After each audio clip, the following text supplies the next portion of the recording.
ನಮಸ್ಕಾರ ಗೆಳೆಯರೇ, ಇವತ್ತು ನಾನು ನಿಮಗೆ 30ರ ಹರೆಯದ ಕಾವ್ಯಳ ಜೀವನದಲ್ಲಿ ಅಕಸ್ಮಾತ್ತಾಗಿ ಅರಳಿದ ಒಂದು ಸುಂದರ ಪ್ರೇಮದ ಕಥೆಯನ್ನು ಹೇಳುತ್ತೇನೆ. ಕಾವ್ಯ ವೃತ್ತಿಯಿಂದ ವಾಸ್ತುಶಿಲ್ಪಿಯಾಗಿದ್ದಳು, ಆದರೆ ಅವಳ ಮನಸ್ಸು ಮಾತ್ರ ಹೊಸ ಹೊಸ ಕನಸುಗಳ ಒಂದು ರಂಗಭೂಮಿಯಾಗಿತ್ತು. ಉದ್ದನೆಯ ಕಪ್ಪು ಕೂದಲು, ಸೌಮ್ಯವಾದ ನಗು ಮತ್ತು ಮಾತು ಎಲ್ಲರ ಗಮನವನ್ನು ಸೆಳೆಯುವ ಅವಳ ಆಕರ್ಷಕ ವ್ಯಕ್ತಿತ್ವಕ್ಕೆ ಕಾರಣವಾಗಿತ್ತು. ಅವಳ ಮಾತು ಸರಳವಾದರೂ ಆಳವಾದ ಭಾವನೆಗಳನ್ನು ವ್ಯಕ್ತಪಡಿಸುವ ಕಲೆ ಅವಳಿಗೆ ಸಿದ್ಧಿಸಿತ್ತು. ನಗರದ ಗದ್ದಲದಿಂದ ದೂರ ಒಂದು ಶಾಂತವಾದ ಮನೆಯಲ್ಲಿ ಒಬ್ಬಳೇ ವಾಸಿಸುತ್ತಿದ್ದ ಅವಳ ಜೀವನ ಅದೆಷ್ಟೋ ವರ್ಷಗಳಿಂದ ಒಂಟಿತನ ಮತ್ತು ಕೆಲಸದ ನಡುವೆ ಸಿಲುಕಿತ್ತು.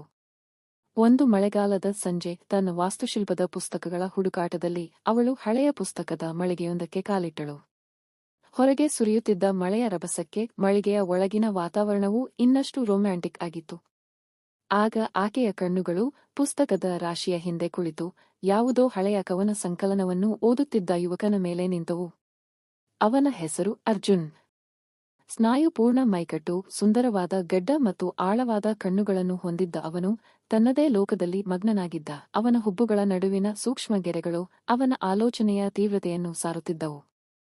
ಇದ್ದಕ್ಕಿದ್ದಂತೆ ಅವನು ತಲೆ ಎತ್ತಿ ನೋಡಿದಾಗ ಕಾವ್ಯಳ ಹೃದಯ ಒಮ್ಮೆ ನಡುಗಿದಂತೆ ಭಾಸವಾಯಿತು. ಅವನ ಕಣ್ಣುಗಳು ಕಾವ್ಯಳ ಮೇಲೆ ನೆಟ್ಟಾಗ ಅಲ್ಲಿ ಸುತ್ತಲಿನ ಲೋಕವೇ ಸ್ತಬ್ಧವಾದಂತೆ ಎನಿಸಿತು. ಆ ಮೌನದಲ್ಲಿ ಸಾವಿರಾರು ಮಾತುಗಳು ವಿನಿಮಯವಾದವು. ಕಾವ್ಯ ಒಂದು ಕ್ಷಣ ಅವನ ಅಂದಕ್ಕೆ ಬೆರಗಾದಳು.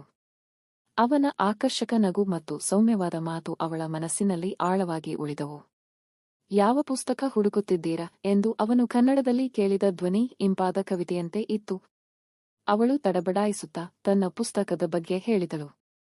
ಆಗ ಅರ್ಜುನ್ ತಾನು ಓದುತ್ತಿದ್ದ ಪುಸ್ತಕದ ಒಂದು ಪುಟವನ್ನು ತೋರಿಸಿ, ಪ್ರೇಮದ ತೀವ್ರತೆ ಈ ಕವನದಲ್ಲಿ ಮಾದಕವಾಗಿ ಅಡಗಿದೆ ಎಂದಾಗ ಕಾವ್ಯಳ ಕೆನ್ನೆಗಳು ಕೆಂಪಾದವು. ಆತ ಅವಳ ಕೈಯಿಂದ ಪುಸ್ತಕವನ್ನು ತೆಗೆದುಕೊಂಡು ಅವಳ ಬಳಿ ಇಟ್ಟಾಗ ಅವರ ಕೈಗಳು ಆಕಸ್ಮಿಕವಾಗಿ ಸ್ಪರ್ಶವಾದವು. ಆ ಸ್ಪರ್ಶ ಒಂದು ಮಿಂಚಿನಂತೆ ಅವಳ ದೇಹದಲ್ಲಿ ಹಾದು ಹೋಯಿತು. ಅಂದಿನಿಂದ ಆ ಅರ್ಜುನ್ನ ಮಾತು ಮತ್ತು ಆಳವಾದ ಕಣ್ಣುಗಳು ಕಾವ್ಯಳ ಮನಸ್ಸಿನಿಂದ ದೂರವಾಗಲಿಲ್ಲ. ರಾತ್ರಿಯೆಲ್ಲ ಅವಳು ತನ್ನ ಕೋಣೆಯಲ್ಲಿ ಕುಳಿತು ಅವನನ್ನೇ ನೆನಪಿಸಿಕೊಳ್ಳುತ್ತಿದ್ದಳು. ಅವನ ಕೈ ಸ್ಪರ್ಶದ ಆಹ್ಲಾದಕರ ಅನುಭವವು ಪದೇ ಪದೇ ಅವಳಿಗೆ ರೋಮಾಂಚನ ಉಂಟು ಮಾಡುತ್ತಿತ್ತು. ತನ್ನ ವಾಸ್ತುಶಿಲ್ಪದ ಕೆಲಸದಲ್ಲಿ ಏಕಾಗ್ರತೆ ಕಳೆದುಕೊಂಡಳು. ಅವಳಿಗೆ ತನ್ನ ಹಳೆಯ ಏಕತಾನತೆಯ ಜೀವನ ಬೇಸರವೆನಿಸಿತು. ಆಕೆಯ ಪ್ರತಿಯೊಂದು ಕನಸು ಅವನ ಸುತ್ತವೇ ಗಿರಕಿ ಹೊಡೆಯುತ್ತಿತ್ತು. ಆ ಒಂದು ಕ್ಷಣದ ಸ್ಪರ್ಶವು ಅವಳಿಗೆ ವರ್ಷಗಳಿಂದ ಕಳೆದು ಹೋಗಿದ್ದ ಯಾವುದೋ ಸಂತೋಷವನ್ನು ಮರಳಿ ತಂದಂತೆ ಅನಿಸಿತು. ತನ್ನ ಒಂಟಿತನವನ್ನು ಕೊನೆಗಾಣಿಸಲು ಅರ್ಜುನ್ನಂತಹ ಒಬ್ಬ ಜೀವದ ಅವಶ್ಯಕತೆ ಇದೆ ಎಂದು ಅವಳು ಪ್ರಪ್ರಥಮ ಬಾರಿಗೆ ಒಪ್ಪಿಕೊಂಡಳು. ಹೇಗಾದರೂ ಮಾಡಿ ಅರ್ಜುನ್ನನ್ನು ಮತ್ತೆ ಭೇಟಿಯಾಗಬೇಕು ಎಂದು ನಿರ್ಧರಿಸಿದ ಕಾವ್ಯ 3 ದಿನಗಳ ನಂತರ ಅದೇ ಪುಸ್ತಕದ ಮಳಿಗೆಗೆ ಹೋದಳು. ಅವನು ಅಲ್ಲಿರಲಿಲ್ಲ, ಆದರೆ ಆ ಮಳಿಗೆಯ ಕೆಲಸಗಾರರಿಂದ ಅವನು ಪ್ರತಿ ಗುರುವಾರ ಸಾಯಂಕಾಲ ಹತ್ತಿರದ ಮೌನದ ಕಾಫಿ ಎಂಬ ಸ್ಥಳಕ್ಕೆ ಹೋಗುತ್ತಾನೆಂಬ ವಿಷಯ ತಿಳಿಯಿತು. ಅದೇ ದಿನ ಕಾವ್ಯ ಆ ಕಾಫಿ ಶಾಪ್ಗೆ ಹೋದಳು. ಅಲ್ಲಿ ಅರ್ಜುನ್ ಕನ್ನಡಿಯಂತೆ ಹೊಳೆಯುವ ಟೇಬಲ್ ಮೇಲೆ ಕಾಫಿಯ ಲೋಟ ಹಿಡಿದು ಕವನ ಬರೆಯುವುದರಲ್ಲಿ ಮಗ್ನನಾಗಿದ್ದ. ಅವಳು ಅವನ ಪಕ್ಕದ ಟೇಬಲ್ನಲ್ಲಿ ಕುಳಿತಾಗ ಅವನು ಅವಳನ್ನು ನೋಡಿ ನಕ್ಕ. ನಿಮ್ಮ ನಿರೀಕ್ಷೆಯಲ್ಲಿದ್ದೆ ಕಾವ್ಯ ಎಂದಾಗ ಅವಳು ಅಚ್ಚರಿಗೊಂಡಳು. ನನಗೆ ಗೊತ್ತಿತ್ತು ನೀವು ನನ್ನನ್ನು ಹುಡುಕಿಕೊಂಡು ಬರುತ್ತೀರಾ ಎಂದು ಹೇಳಿ ಅವನು ಅವಳ ಮುಂದೆ ಒಂದು ಗುಲಾಬಿಯನ್ನು ಇಟ್ಟ.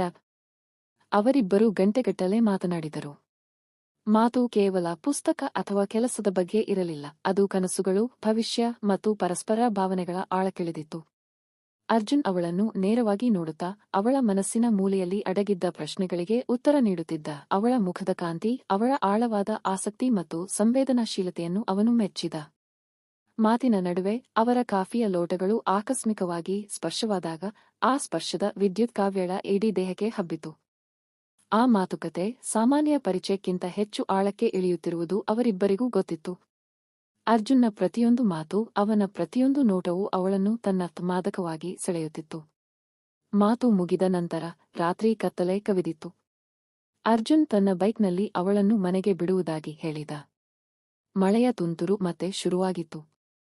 ಬೈಕ್ನಲ್ಲಿ ಅವರಿಬ್ಬರೂ ಹತ್ತಿರ ಕುಳಿತಾಗ ಅರ್ಜುನ್ನ ಬೆನ್ನಿನ ಬಿಸುಪು ಕಾವ್ಯಳಿಗೆ ಒಂದು ಅಭೇದ್ಯವಾದ ಭದ್ರತೆಯನ್ನು ಒದಗಿಸಿತು. ಅವರು ಕಾವ್ಯಳ ಮನೆಯ ಬಾಗಿಲಿಗೆ ಬಂದಾಗ ಮಳೆ ಜೋರಾಗಿತ್ತು.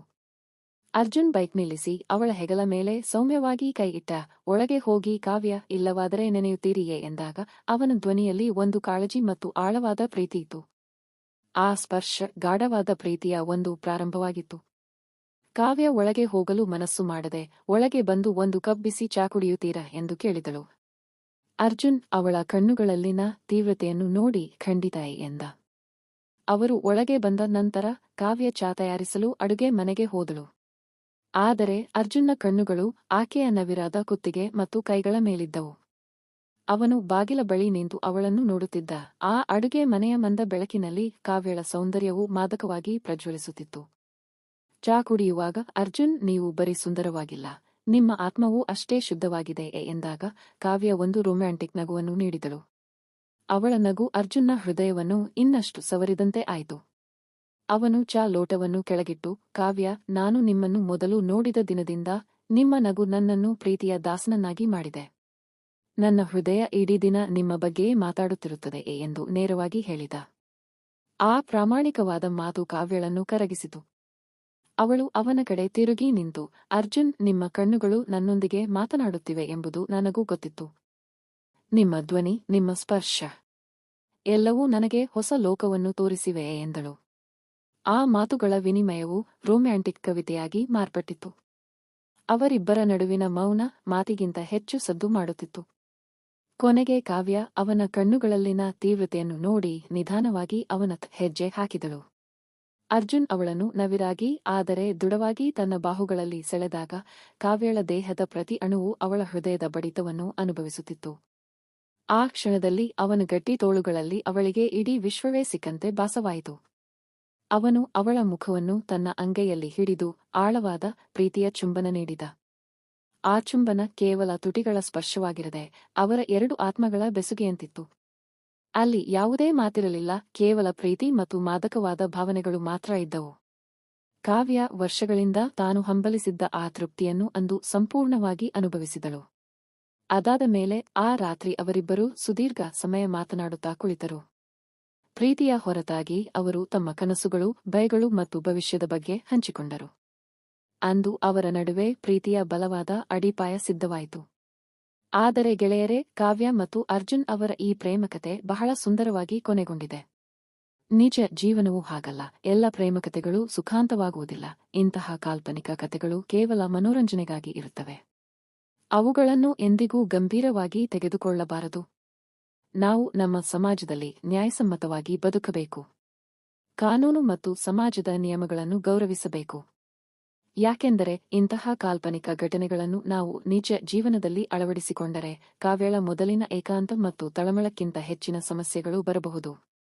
ಪ್ರೀತಿಯನ್ನು ನ್ಯಾಯಸಮ್ಮತವಾದ ದಾರಿಯಲ್ಲಿ ಕಂಡುಕೊಳ್ಳಬೇಕು. ಇಂತಹ ಮಾದಕವಾದ ಕತೆಗಳು ಕೇವಲ ಸಾಹಿತ್ಯದ ಒಂದು ಭಾಗ. ಅವುಗಳು ಸ್ಫೂರ್ತಿಯಾಗಬಾರದು.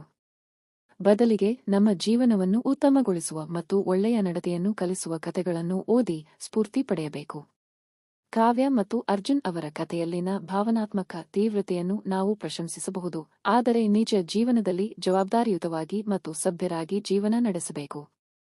ಹಾಗಾಗಿ ಸ್ನೇಹಿತರೆ, ಈ ಕತೆ ಇಷ್ಟವಾಗಿದ್ದರೆ ಒಂದು ಲೈಕ್ ನೀಡಿ ಮತ್ತು ಮುಂದಿನ ಹೊಸ ಕತೆಗಳಿಗಾಗಿ ನಮ್ಮ ಚಾನೆಲ್ ಅನ್ನು ಸಬ್ಸ್ಕ್ರೈಬ್ ಮಾಡಿಕೊಳ್ಳಿ. ನೆನಪಿರಲಿ, ಯಾವಾಗಲೂ ಒಳ್ಳೆಯ ಜೀವನ ನಡೆಸಿ, ಯಾವುದೇ ತಪ್ಪುಗಳು ನಡೆಯದಂತೆ ಎಚ್ಚರಿಕೆ ವಹಿಸಿ.